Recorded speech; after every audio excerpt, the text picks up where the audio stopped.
same. Like if he has a good grip on me here, he can move me around. Yeah.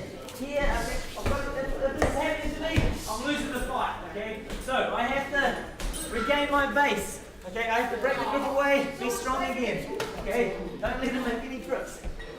And then I'm going to try and put Vinny off balance. Okay? Yeah, he's got to. Now stop this grip, Vinny.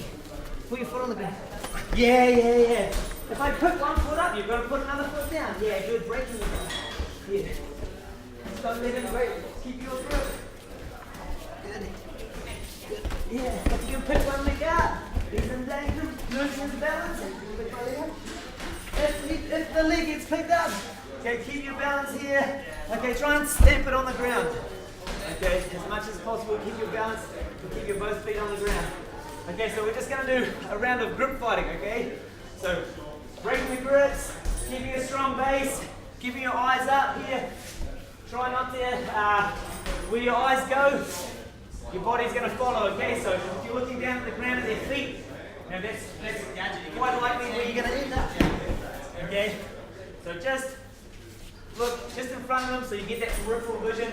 Keep your eyes up. So if Vinny tries to push me down on the ground, I can adjust my base and be strong. Then I can break the grip here. But don't whack this submission on that we've been training, okay? So be careful with that. Alright guys, all good? 1, 2, 3.